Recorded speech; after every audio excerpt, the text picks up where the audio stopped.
So as you guys may or may not know, I recently traveled Europe this summer and ended my big month abroad with Tomorrowland.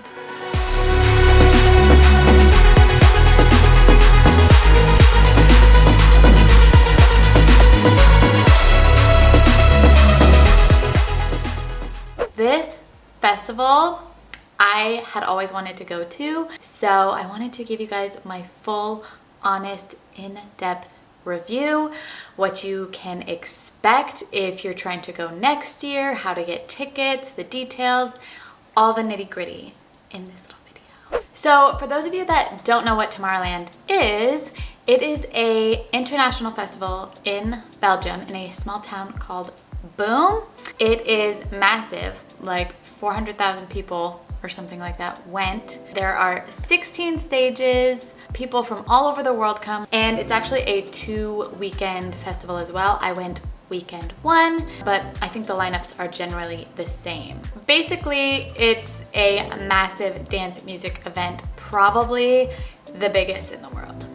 And you guys know that dance music and dancing is my everything, so this festival had been on my bucket list for quite some time. I had heard such good things about it. Everyone always told me, you're gonna be ruined for American festivals, like you're gonna be ruined for all festivals. Like, it's the greatest, most magical, amazing experience ever. And I was like, damn, okay. Well, there's some high expectations you're setting for me. Actually, one of the biggest reasons we bought a ticket was to see Eric Prydz Holo. I hear people say it differently, but I assume holographic, so I always say holo. But I love Eric Prydz. He is a freaking legend. I have seen some of his sets that have literally rocked my entire world. So really we bought a ticket for him and to see his like full visual effects, but also the lineup at Tomorrowland is always really good. Now let's talk about how we got tickets. So as you might have heard, it's a very competitive ticket sale process because you're competing with people from all over the world. What you're gonna do is you're gonna sign up for pre-sale. I think in like December is when we did it. You could like sign up for access to pre-sale and then they'll like email you more information, but you have to like make an account on the website and do all that. So that's step 1 in like December. And then there's gonna be 2 sales. The first sale is gonna be Global Journey, which I will explain more. And then the next sale is just gonna be like general pre-sale. Global Journey is basically like a package. So you can get a ticket to Tomorrowland plus a hotel, or you can get a ticket to Tomorrowland plus a train ticket or a flight. You can even do like a whole travel package where you like travel around Belgium or even Europe with a group of people from Tomorrowland and then also get your ticket. So it's for people that kind of want to make a full experience out of their Tomorrowland ticket, but the packages are generally more expensive. So because of that, we had heard that they were easier to get and they didn't sell out as fast. Because basically all we heard was like, okay, it's basically impossible to get a ticket. They sell out within seconds. So we had basically already made up our mind that we were gonna do Global Journey because we wanted to go and we didn't want to risk having to go through like resale or not being able to get tickets or anything like that. So prior to the Global Journey sale, we looked at all the different offers, all the different packages. It lets you kind of like run through what you might want to get prior to the actual sale. It was kind of a debate back and forth about camping, not camping. In the end, we decided to go with the hotel just because we wanted, you know, a comfy bed, a shower, but I have heard that Dreamville and camping is the shit. So because we were choosing a hotel, we researched what top 3 hotels we wanted just in case one of them sold out, because you want to be prepared going into the sale and know exactly what you want, whether that be hotel, whether you want to camp, what camping site you want, what kind, like you need to be prepared because that shit goes fast. So what is included in Global Journey? So like I said, there's different packages. The packages that we chose were a hotel and then a ticket. We chose one of the gold hotels. There's like gold, silver, bronze, I believe. The hotel was called Le Louise and it was very nice. I'm very glad we decided to stay there because they gave us free breakfast every morning, and they actually extended the breakfast to 11. In addition to that, you also got a shuttle to and from the festival. However, there was a couple catches with that. The shuttle only leaves at 12 p.m. to get into the festival, and then coming back from the festival, it runs for 2 hours after the end of the festival. So you get the shuttle, and then you also get a invited Brussels, which was like a little welcome party for all the people that did Global Journey. There was food and music. It was kind of a cool little event to go to, a little pre-party. Also, you get a detox day, which we didn't end up going to, honestly, but I believe it had like yoga, massages, and like all things Zen. And then we also got a souvenir bag, which the drawstring bag is actually really nice, good quality. And then they gave us a journal and a Jenga game. All in all, with the Global Journey package, you get quite a bit. But if you were to just buy a ticket and just buy a hotel, like buy it all separately instead of as a package, you probably would save a little bit of money. But like I said, we just want to make sure we had a ticket and kind of just have it all taken care of. Now, moving on to the fun part, the actual festival. To get there on the first day, we did take the shuttle at noon. So I don't think I mentioned this, but our hotel was in Brussels, which is about like 45 minutes away from Boom, because Boom's out in the middle of freaking nowhere. The shuttle took about 45 minutes to an hour. And then from the drop-off point, it took us probably another like 20-ish minutes to get to the actual festival entry point. It just kind of felt like we were in a big, long crowd of people the whole time. Even once we had finally gotten into the festival, it never really like opened up because of the layout of the festival. It's like there's lakes and there's trees and there's a forest. So there's like pathways. You're kind of always crowded. You know, at any festival, there's gonna be crowds and lots of people, but I just felt like we never really got a break. But it was really cool, all the trees and how forested it was, and the lakes and all the cool features. It was very like medieval meets like futuristic. Like there was a dragon stage, and then the main stage is like a castle with waterfalls, but it's also very like futuristic. Actually, there's a whole storyline for the theme of the festival. This year's theme was called Adsendo. You could literally read a whole book on like the prequel to the festival, and then the festival told the other part of the story. I don't know, I didn't read the book. They do put a lot of work and effort into putting that all together, so that's cool. Now, the whole festival is basically during the daylight. The sun doesn't set until like 10 o'clock. I mean, it goes till 12 or 1, but like you really only get 2 hours of darkness. Whereas, you know, something like EDC goes till 5 in the morning, which is unfortunate because honestly, the festival looked so cool when it was nighttime and the lakes were lit up and you could see all the colors. Everything was so much more done up at night. It was really magical. Let's talk about some of the performances and artists. I told you guys I was most excited to see Eric Prydz and see Holo, I don't know, whatever. Wow. That was a letdown. I really hate to say it because I love Eric Prydz so much, but it just wasn't good. I mean, the visuals were cool. The visuals were obviously cool, but that was all the show had to offer. The music going with the show, like with the visuals, was subpar at best. I felt like I was waiting for Eric Prydz to start for like an hour. Also, it was at the Freedom Stage, which was an indoor stage, and it was so packed. We got there early, like we stayed for all of Kolsch's set so that we could get a good spot for Prydz because we knew it was gonna be crowded. I don't really get claustrophobic, and I felt claustrophobic. It was bad, and it was so hot in there, like so hot because it's like closed and everyone's just And so while we were packed tightly like sardines, it took like, I don't even know, 10, 15, 20 minutes before Eric even went on. So we're just sitting there in silence like, oh my God, I'm so hot. There's so many people, like, Overall, not the best experience. And then when the music started, I was like, this wasn't even worth it. It pains me to say that. It really does, because it was what I was most excited for the whole weekend. But we ended up leaving and went to Adam Bear, and Adam Bear made everything better, so it's fine. And I'll still see Eric Prydz if it's not a holo set, but I wasn't a fan. Visuals are great, but music is first. There were plenty of other artists to make up for that. So Eli Brown at Atmosphere, oh, it was so good. Eli Brown always delivers. He just hits exactly where you want it to. It was just non-stop, all gas, no brakes. It was so good, so much fun. Mal P was another one I was really excited for. His set was pretty good. The first half was really good. Second half was fine. I got all my shuffling in at Mal P. I had all this pent up energy from not shuffling the whole Europe trip, so I was just like, all right, I'm leaving it all on the floor right here, right now. Which was super fun because I found a little pocket up at the front, like left corner, nobody was there.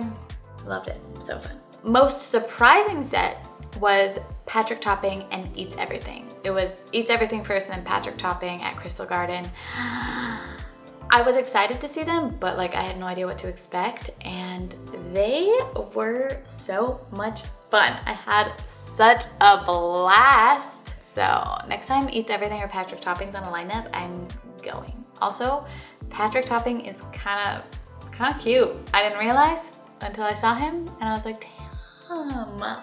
So I have a little crush. Overall, music at Tomorrowland, 10 out of 10.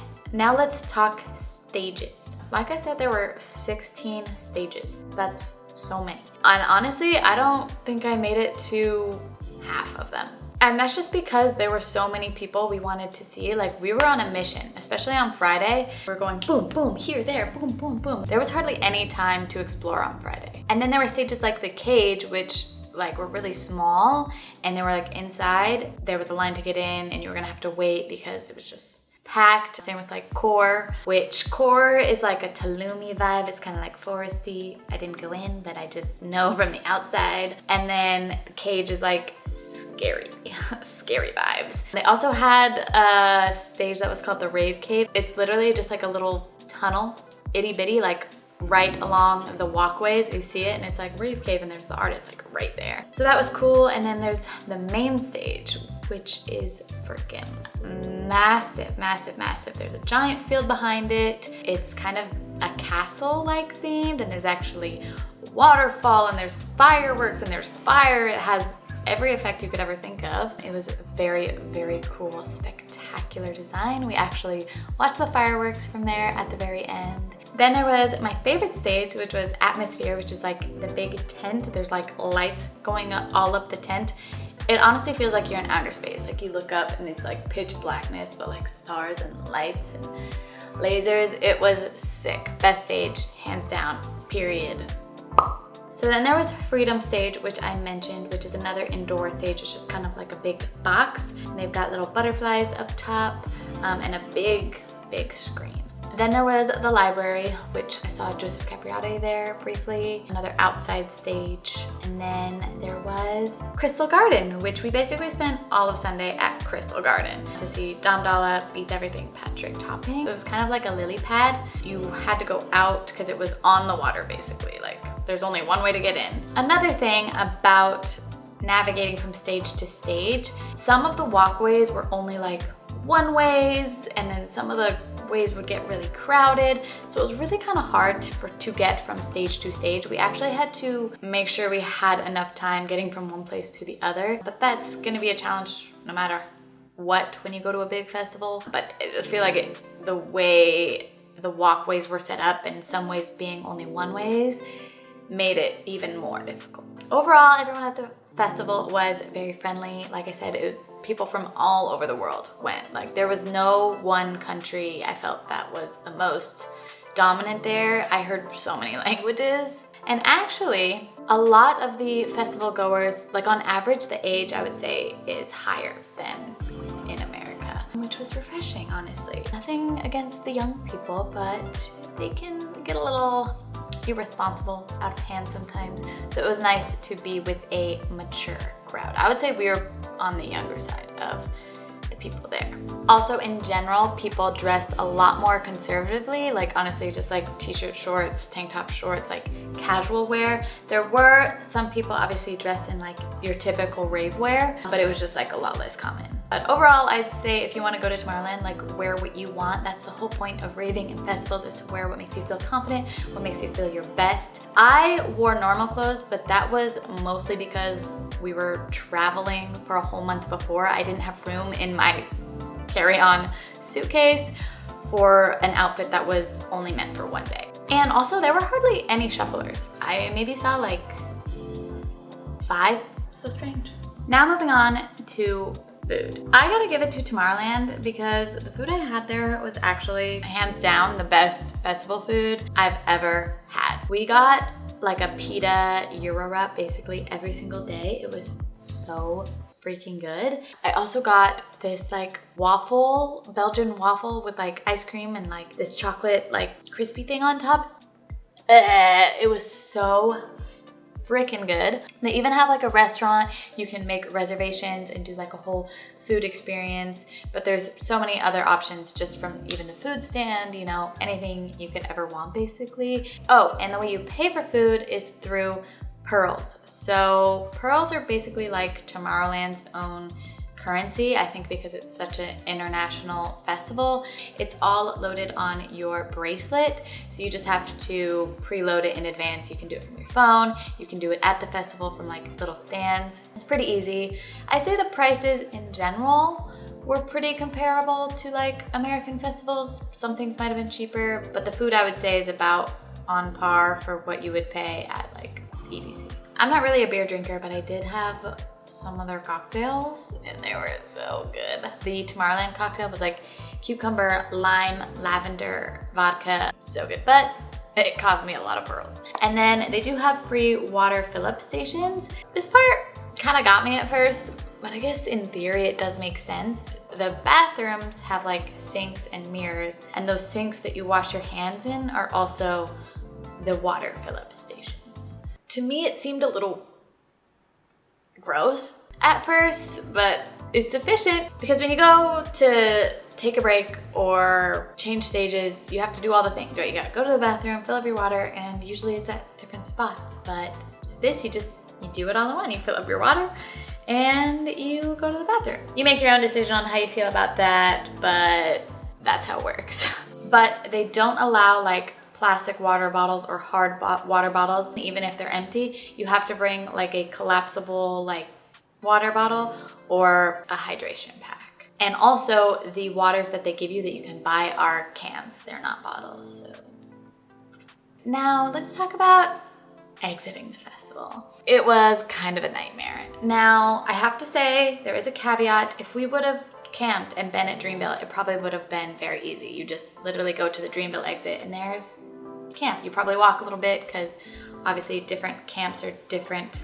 distances. But getting back to Brussels from Boom was so difficult. The first night we did decide to take the shuttle, which was like an hour walk out of the festival to the shuttle, and we sat on a silent bus for another hour back to our hotel. We knew this was going to be the case. It's what we signed up for when we did the hotel. It wasn't the end of the world, but it was rough. Then on day 2, we, I think, decided we wanted to do an Uber. Funny thing about Ubering, because there's so many people trying to catch an Uber and so many Uber drivers, it just like, I don't know, it clogs the system and just doesn't freaking work. So we would get a driver and then they would cancel. And then the same thing would happen on the flip side probably, you know, a driver would get a rider and then the rider would cancel. And so everyone's just trying to get a freaking ride and want to get out of there and nobody can like link up. So there's just a bunch of like drivers sitting around waiting to be like paid cash and be like, oh, I'll take you for X amount. You know, you gotta haggle and do all that. And it's kind of uncomfortable, but we were so desperate to get home and we had already missed the shuttles.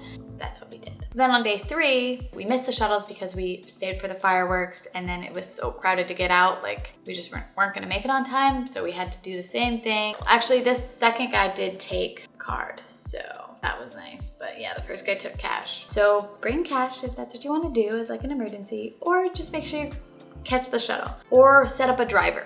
lots of pros and cons to the festival. And my overall takeaway is I'm really glad I went. It was incredible, but I don't think it deserves all the hype that it gets. I know some of you probably really love Tomorrowland, and you know, that's okay. We can have different experiences and different feelings about it. But yeah, I just think it's a bit overhyped. And if I hadn't done this big trip in addition, it would have been a lot to just travel for this festival. I'm glad that we had the trip beforehand, you know, going to France and all these other countries and then ending with Tomorrowland. We basically wanted to make a trip out of it if we were already gonna travel that far. And now my feelings around it are, again, also because I had heard so many good things. I was really going in expecting my mind to be blown. So I think that didn't help the situation. Like I said, it is still a really cool festival. And maybe I'm just a little bit biased because EDC is like my favorite festival and it was my first festival and it just holds a special place in my heart, but I would go back to EDC. I am gonna go back to EDC. And I don't plan on going back to Tomorrowland very soon. I might go back, but not anytime soon. And who knows, maybe if I would have camped, I would have had a different experience and a different feeling about the whole festival. This is just my humble opinion, but I would love to know your guys' experience and thoughts on Tomorrowland, or your questions if you're trying to go or want to go. I would still recommend going. I do think it's quite the experience, and you know, you can make up your own mind. Let me know in the comments below, guys. I love you. Thanks for being here, and I'll see you in the next one.